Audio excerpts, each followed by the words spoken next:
So as you move on, you move into the solar plexus chakra.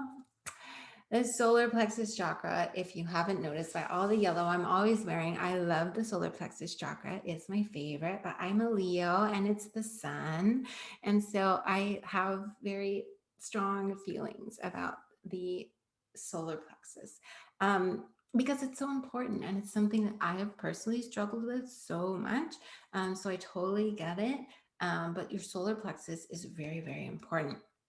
When you're working on your solar plexus, you're working on developing your confidence.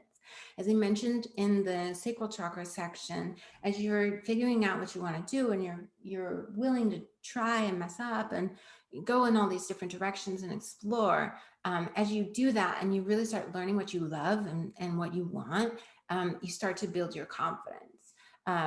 Your solar plexus, as you focus on this area, is going to give you the self motivation to move forward with your project, right? Because now you know what you want, you feel good about it, you're ready to go take charge and make it happen. Um, what you're working through in this stage, though, is any feelings of disempowerment. So, any situation where you felt like you didn't have control or you didn't have power, you had to just go with it even though you didn't want to, um, can relate to your solar plexus chakra. Okay. So, past traumas include, but are certainly not limited to, power struggles.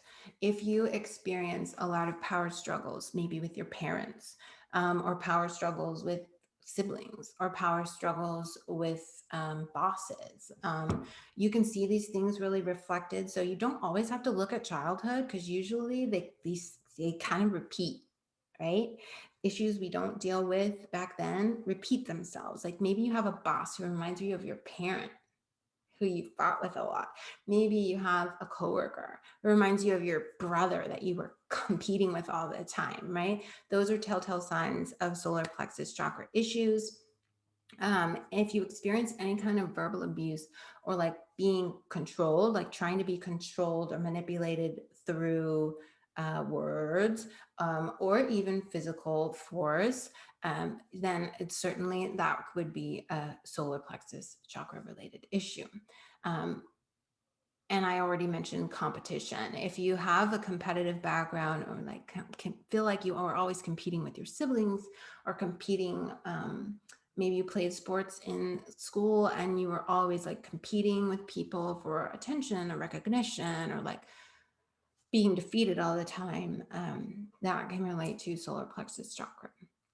So what you really want to do and what you're stepping into when you're at this phase of your creative journey is you're claiming your power to go for what you want. You're claiming your power and you're saying, all right, I decided I love taking pictures of dilapidated building. I'm just going to go back to this example because I love it. I'm going to go for it. I'm going to move in that direction. I'm not saying quit your job taking the fashion pictures, but I'm saying you decide, I know I am this and I am moving in that direction. Okay. It's going to take time for the old life to fall away. You'll learn that as I teach you some metaphysical principles, but you just like, I am going in this direction, and that's that. Okay. So really claiming your power, claiming control over your destiny and moving in the direction of what you want. That's what we're going for. But in order to do that, you have to avoid hiding. You have to avoid, deciding like, no, I don't think so. Like, and if you've done the work on your root and your sacral, by the time you get to here, you won't have so much of those issues where you want to hide because you don't feel safe because you've already healed that part. See how it builds on itself. So there's that. Idealization also, you want to avoid like putting people up on pedestals or saying, because you can get excited, right? And you can say, okay, I decided I'm going to be a writer. Wow, look at this writer, they're so famous and they're so rich and they have everything that I want to be just like them. But then you look and you say, oh, but I'm not like them, and I don't write mysteries, and I don't like this or that. And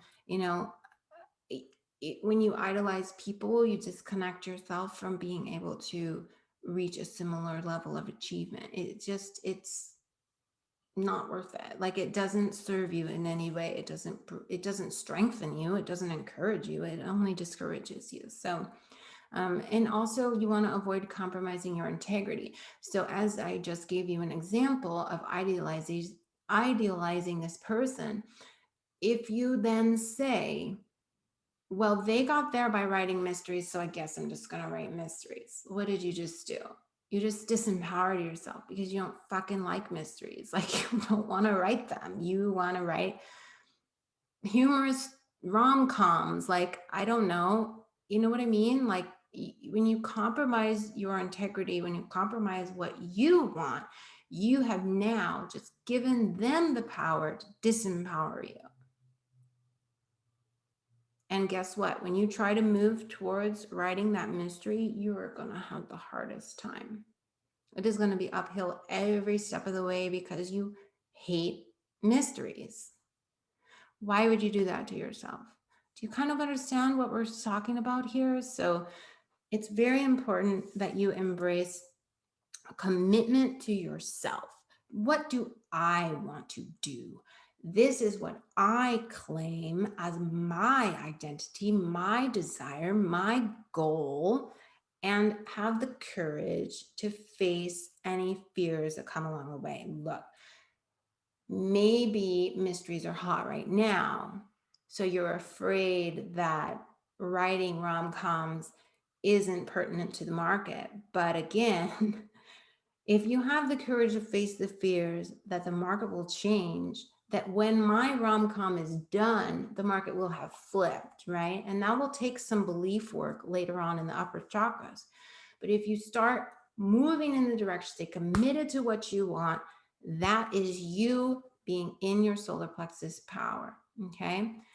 When can you move on from your solar plexus? When you know that you really are balanced in this area, when you can own your creative identity with confidence, when you can say, I am a rom-com writer, I am a photographer who loves taking pictures of dilapidated buildings, I am a singer, I am an artist. And you can own that I am statement about your creative destiny, you are on point and ready to move on to the next portion of your journey, which is the heart chakra.